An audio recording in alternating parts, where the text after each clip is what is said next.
교과서에 충실한 교과토의 여디디아의 교충교토 시간입니다. 오늘은 제4과 비유라는 제목으로 하나님 말씀을 함께 나누겠습니다. 여러분 교과서와 성경책 꼭 준비해 주시면 좋겠습니다. 연구 범위입니다. 마가복음 4장 1절에서 34절 이것이 주요 연구 본문이고요. 야고보서 1장 21절, 이사야 6장 1절에서 13절, 시편 104편 12절, 다니엘 4장 10절에서 12절 말씀입니다. 성경책 본문을 꼭 펴서 읽으시면서 연구하시면 좋겠습니다. 기억절입니다. 또 이르시되 너희가 무엇을 듣는가 스스로 삼가라. 너희의 헤아리는 그 헤아림으로 너희가 헤아림을 받을 것이며 더 받으리니 있는 자는 받을 것이요 없는 자는 그 있는 것까지도 빼앗기리라. 마가복음 4장 24절 25절 말씀입니다. 기억절 노래 들으시고 이어서 말씀 연구를 진행하겠습니다. 3기 4과 또 이르시되 너희가 무엇을 듣는가 스스로 삼가라. 너희의 헤아리는 그 헤아림으로 너희가 헤아림을 받을 것이며 더 받으리니 있는 자는 받을 것이요 없는 자는 그 있는 것까지도 빼앗기리라. 마가복음 4장 24, 25절.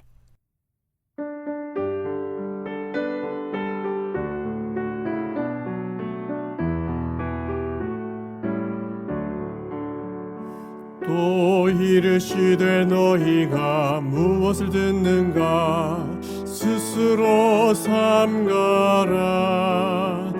너희의 헤아리는 그 헤아림으로 너희가 헤아림을 받을 것이며 더 받으리니 있는 자는 받을 것이요 없는 자는 그 있는 것까지도 빼앗기리라. 마가복음 4장 24, 25절.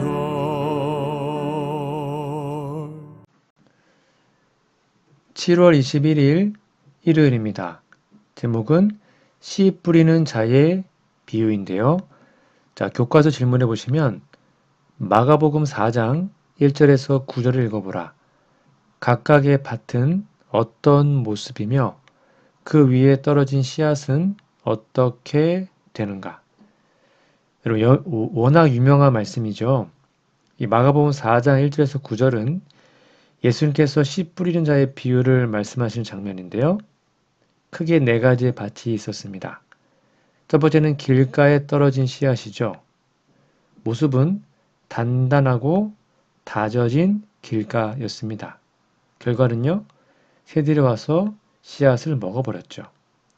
즉, 길가에 떨어진 씨앗은 하나님의 말씀을 들었으나 이해하지 못하고 사탄이 즉시 와서 그 마음에 뿌려진 말씀을 빼앗아가는 것을 의미합니다. 두 번째, 돌밭에 떨어진 씨앗은 뭡니까? 흙이 얕은 돌밭 모양이었습니다. 그러나 결과적으로는 흙이 깊지 않아서 싹은 나오지만 뿌리를 내리지 못해 해가 돋으면 말라서 죽어버렸습니다. 즉 돌밭에 떨어진 씨앗은 하나님의 말씀을 듣고 즉시 기쁨으로 받지만 뿌리가 없어서 환난이나 박해가 일어날 때 곧 넘어지는 사람을 의미합니다. 세 번째, 가시떨기 위에 떨어진 씨앗은 뭡니까? 즉 가시가 무성한 땅을 알 수 있습니다. 그러니까 가시가 자라서 기운을 막아 결국 결실하지 못합니다. 즉 가시떨기 위에 떨어진 씨앗은 말씀을 들었으나 세상의 염려와 재물의 유혹, 기타 욕심이 자라서 말씀을 막아 결실하지 못하는 사람을 의미합니다.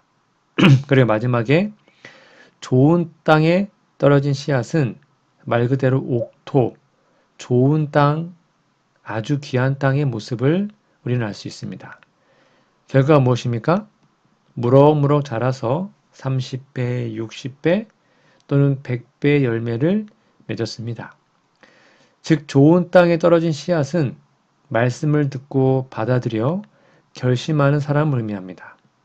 이들은 말씀을 깊이 이해하고 순종하며 풍성한 열매를 맺습니다.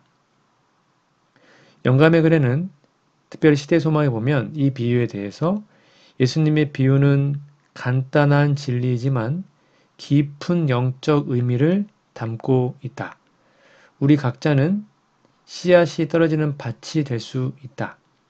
하나님의 말씀을 받아들이고 그것이 우리 삶에 뿌리 내려 열매를 맺게 하는 것이 중요하다라고 설명하고 있습니다.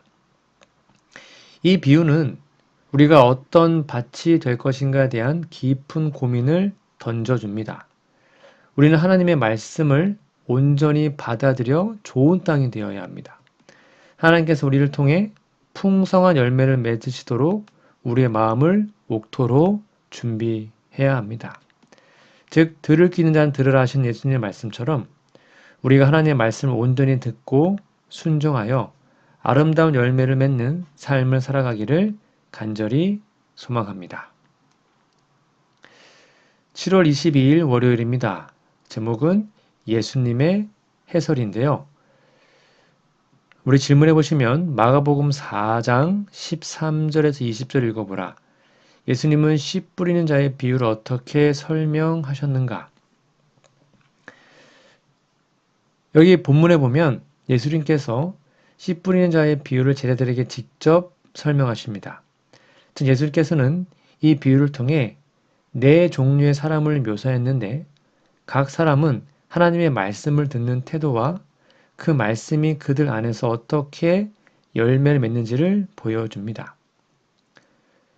길가에 뿌려진 씨앗의 해석이 뭘까요? 즉 하나님의 말씀을 듣긴 들어요. 그런데 즉시 사탄이 와서 그 말씀을 빼앗아 갑니다. 즉 말씀을 이해하지 못하거나 마음에 새기지 못하고 아니면 알면서 일부러 거절하는 사람들입니다. 그러니까 아무 열매도 맺지를 못하는 거죠. 두 번째 돌밭에 뿌려진 씨앗의 해석은 뭐냐면 하나님의 말씀을 기쁨으로 받습니다. 그러니까 성경 공부도 열심히 하고 말씀 공부를 잘 한다는 사람들입니다. 그런데 말씀에 깊이 뿌리를 내리지 못합니다. 즉 어떤 환난이나 박해가 오거나 아니면 교회에서 누군가가 기분 나쁘게 하거나 좀 삐지거나 그러면 넘어지고 맙니다. 교회 안 나오고 마는 것이죠. 즉 그들의 신앙은 일시적이고 표면적입니다. 세 번째, 가시떨기에 뿌려진 씨앗 해석은 뭐냐면 하나님의 말씀을 들었으나 세상의 염려와 재물의 유혹, 기타 욕심이 말씀을 막아 열매를 맺지 못하게 하는데요.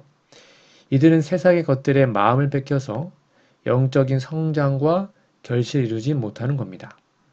그러면 좋은 땅에 뿌려진 씨앗은 무엇입니까? 하나님의 말씀을 듣고 받아들여 열매를 맺는 사람들입니다. 이들은 말씀을 깊이 이해하고 순종합니다. 그래서 열매를 맺어요. 의의 열매, 성령의 열매죠. 30배, 60배, 100배의 결실을 맺습니다.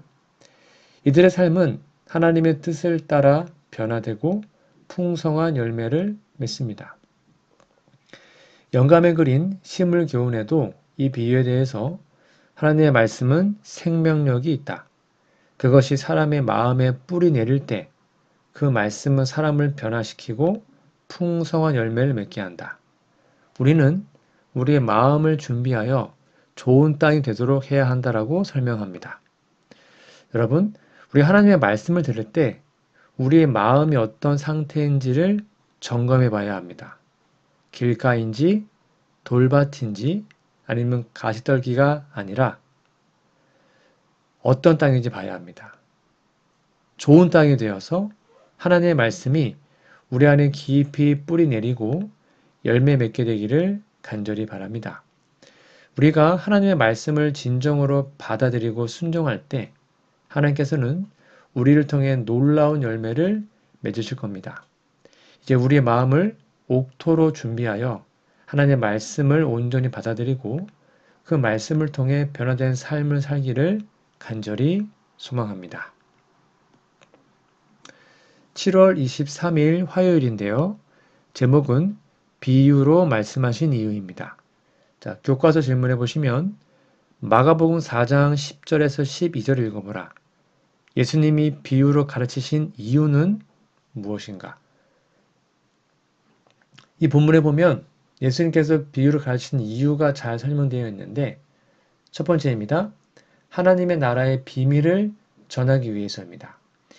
예수님 제자들에게 하나님 나라의 비밀을 직접적으로 알려주셨지만 외인들에게는 비유로 말씀하셨습니다. 즉, 비유는 심오한 영적 진리를 단순한 이야기로 풀어내어 이해하기 쉽게 전달하는 방식이죠. 두 번째는 영적 상태에 따른 이해의 차이입니다. 예수님은 사람들이 비유를 통해 진리를 스스로 깨닫고 받아들이길 원하셨습니다. 그러나 영적 상태가 준비되지 못한 사람들은 비유의 의미를 이해하지 못했습니다. 이는 그들이 마음을 닫고 하나님께로 돌이키지 않았기 때문입니다. 즉, 회개하기를 싫어했기 때문이죠. 영감의 그린 심을교훈에는 예수님은 비유를 통해 진리를 더욱 생생하고 기억에 남게 전달하셨다. 비유는 단순한 이야기 속에 깊은 진리를 담고 있어 듣는 이들이 스스로 깨달을 수 있도록 도와주었다라고 설명합니다. 비유를 통해 진리를 전달하는 방식은 예수님의 사랑과 자비를 나타내며 사람들이 자발적으로 진리를 추구하도록 이끄는 것입니다. 우리의 마음이 열려 있고 영적으로 준비된 상태라면 비유를 통해 더욱 깊은 진리를 깨달을 수 있습니다. 여러분, 우리의 마음을 열고 하나님의 말씀을 온전히 받아들이십시오. 비유 속에 담긴 깊은 영적 진리를 깨닫기 위해 성령의 인도하심을 구하며 하나님의 뜻을 따르는 삶을 살아가길 바랍니다. 우리의 영적 상태를 점검하고 하나님께로 돌이켜 죄 사함을 얻으며 하나님의 나라를 온전히 누리는 삶을 살기를 간절히 소망합니다. 밑에 있는 두 번째 질문입니다. 이사야 6장 1절에서 13절을 읽어보라. 이사야에게 어떤 일이 일어나며 이스라엘에게 전하라고 그에게 주신 기별은 무엇인가? 조금 길지만 꼭 읽어보세요. 이사야 6장 1절 13절은 이사야 하나님의 부르심을 받는 장면이 기록되어 있는데 첫 번째는요. 하나님의 보좌를 보았습니다. 이사야는 성전에 높이 들린 하나님의 보좌와 주의 영광을 보았습니다. 스랍들이 하나님을 찬양하며 거룩하다 거룩하다 거룩하다 만군의 여호와여 그의 영광이 온 땅에 충만하도다라고 외쳤죠. 두 번째는 자신의 죄를 깨달았습니다. 이사야는 자신의 입술이 부정함을 고백하며 자신이 죄인임을 깨닫고 두려워했습니다. 이는 하나님의 거룩하심 앞에서 자신의 연약함과 죄를 인식한 것입니다. 세 번째는 정결함을 받았습니다. 스랍 중 하나가 제단에서 핀 숯을 가져와서 이사야의 입술에 대어 그의 죄를 사하여 주었습니다. 이는 이사야가 하나님의 사역을 감당할 수 있도록 정결케 된 것을 의미해요. 그러자 네 번째, 하나님의 부르심에 응답합니다. 하나님께서 내가 누구를 보내며 누가 우리를 위하여 갈꼬라고 물으실 때 이사야는 내가 여기 있나이다 나를 보내소서라고 응답했습니다. 즉 이사야는 하나님의 부르심에 기꺼이 응답하며 선지자로서의 사명을 받아들였습니다. 그러면 하나님께서 이사야에게 이스라엘 백성들에게 전하라고 하시며 그들이 듣기는 들어도 깨닫지 못하고 보기는 보아도 알지 못할 것이라고 말한 그게 무엇일까요?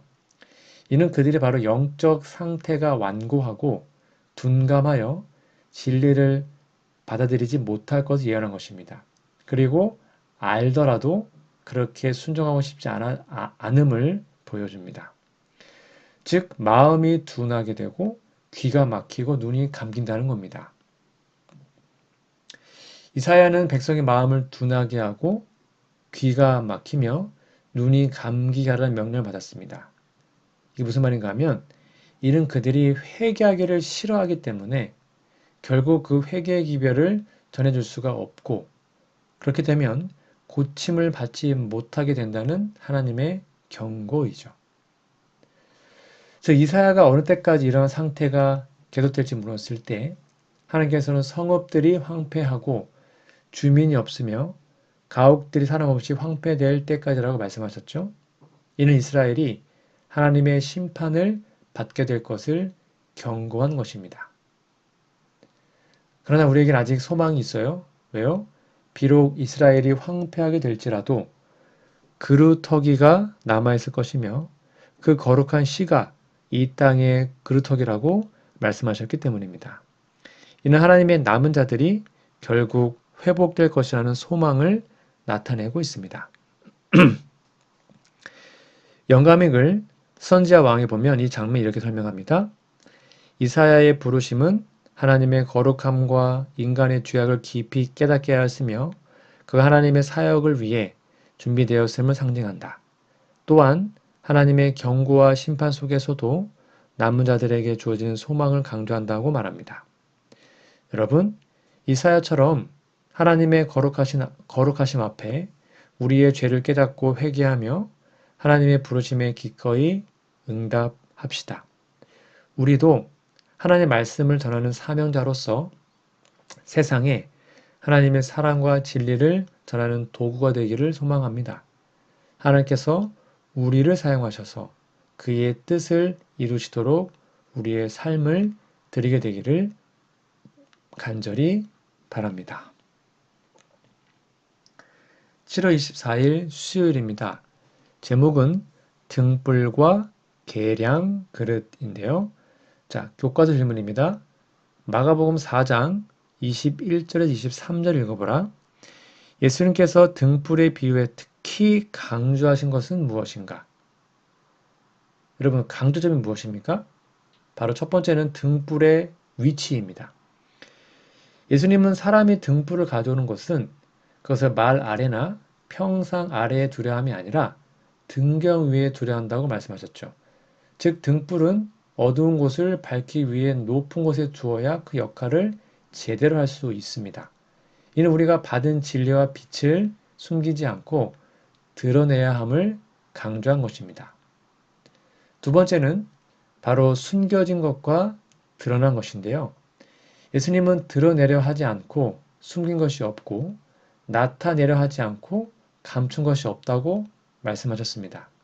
무슨 말입니까? 즉 모든 것이 결국 드러나게 될 것이라고 말하고 있는 것입니다. 하나님의 진리와 빛은 감추어질 수 없어요. 언젠가 모든 사람들에게 명확하게 나타나는 것입니다. 또한 듣는 것의 중요성을 말합니다. 예수님은 들을 귀든 자는 들으라라고 말씀하셨습니다.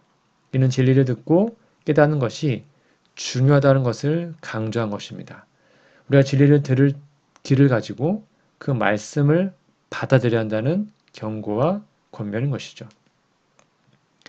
영감의 글 실물교훈에 보면 이 비유에 대해서 하나님의 진리는 등불과 같다. 우리는 그 진리를 숨기지 말고 세상에 밝히 드러내야 한다. 우리의 삶을 통해 하나님의 빛을 비추며 사람들에게 진리를 전해야 한다라고 설명합니다. 예수님께서 등불의 비유에서 강조하신 것은 우리가 받은 진리와 빛을 숨기지 않고 드러내야 한다는 것입니다. 우리는 하나님의 진리를 높이 들어 세상에 빛을 비추어야 합니다. 또한 진리를 듣고 깨닫는 것의 중요성을 항상 기억해야 합니다.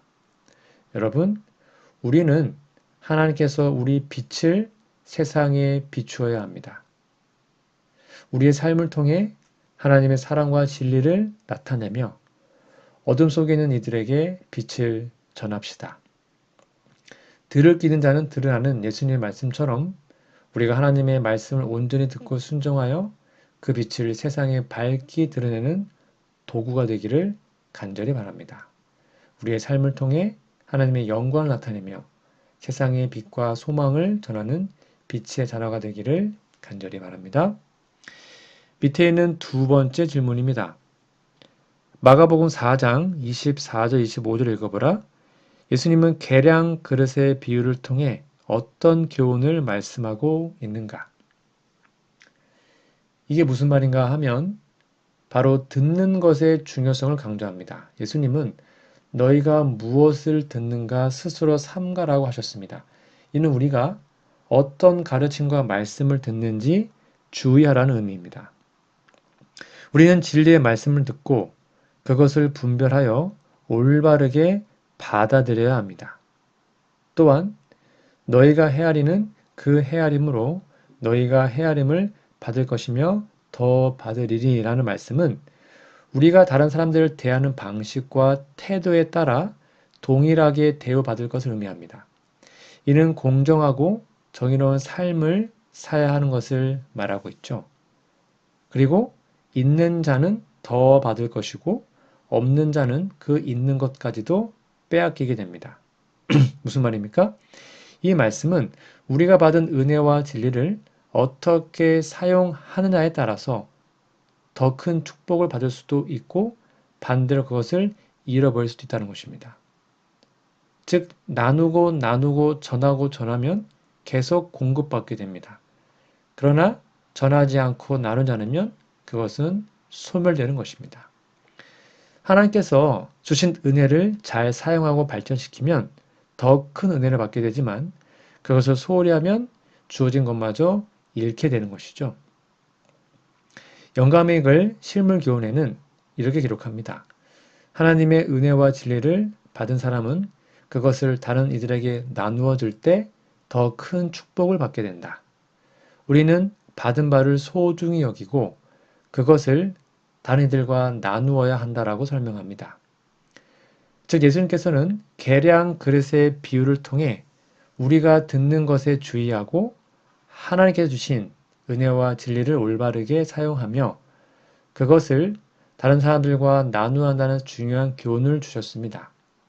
우리의 삶을 통해 하나님의 사랑과 진리를 전하고 주어진 은혜를 소중히 여기며 발전시키는 것이 우리의 사명인 것이죠. 여러분, 우리가 하나님의 말씀을 듣고 그것을 분별하며 올바르게 사용하여 더 큰 축복을 받기를 소망합니다. 하나님께 주신 은혜를 소홀히 여기지 말고 그것을 통해 많은 사람들에게 축복을 나누어 줍시다. 우리의 삶을 통해 하나님의 사랑과 은혜를 세상에 전하며 더 큰 은혜를 받아 풍성한 삶을 살아가기를 간절히 기도합니다. 하나님께서 우리를 사용하시도록 우리의 삶을 드리고 그 뜻을 이루는 도구가 되기를 소망합니다. 7월 25일 목요일입니다. 제목은 잘하는 씨의 비유인데요. 자, 교과서 질문입니다. 마가복음 4장 26절에서 29절 읽어보라. 이 비유의 주요 초점은 무엇인가? 이것은 하나님의 나라를 씨앗의 비유로 설명하시는 건데요. 초점을 설명드릴게요. 첫 번째, 하나님의 나라의 자발적인 성장입니다. 예수님은 하나님의 나라를 사람의 씨를 땅에 뿌린 것으로 비유하셨습니다. 즉 씨가 뿌려진 후 사람이 밤낮으로 자고 깨는 동안 씨는 자랍니다. 그 과정은 사람의 이해와 상관없이 이루어지는 것이죠. 이는 하나님의 나라가 사람의 노력과 상관없이 하나님의 뜻에 따라 자발적으로 성장함을 의미합니다. 두 번째, 점진적인 성장을 말하죠. 즉 씨앗이 싹이 납니다. 바로 열매가 맺습니까? 아니죠. 싹이 나고 잎이 나고 이삭이 생기고 이삭에 충실한 곡식이 되는 과정이 필요합니다. 즉 하나님의 나라가 점진적으로 성장하는 모습을 보여주고 있죠.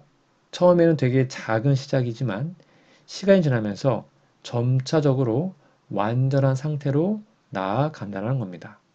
그리고 세 번째가 뭘까요? 추수의 시기입니다.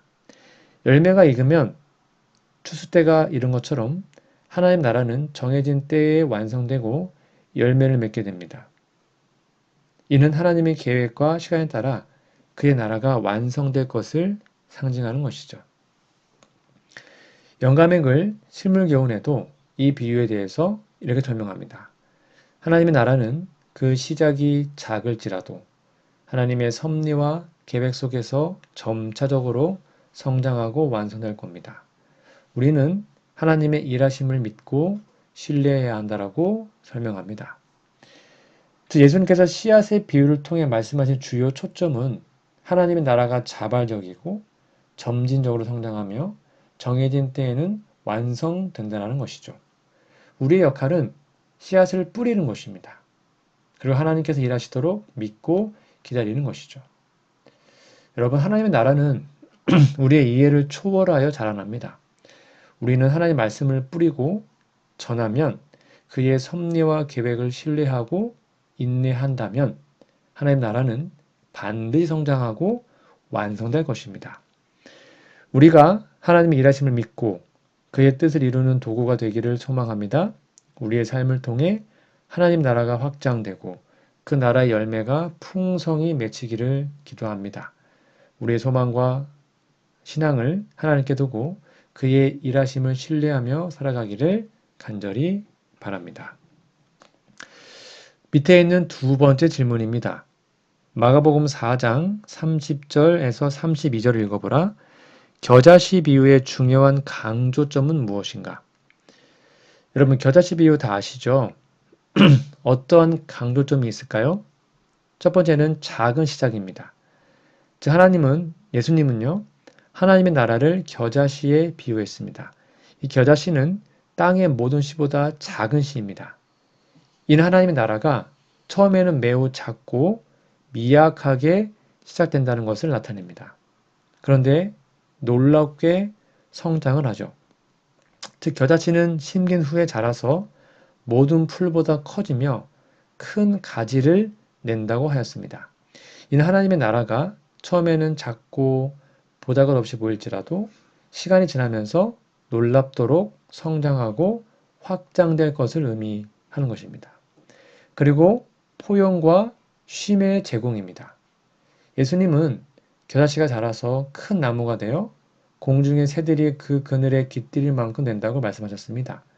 이는 하나님의 나라가 모든 사람을 포용하고 쉼을 제공하는 안식처가 될 것을 상징적으로 말하고 있습니다.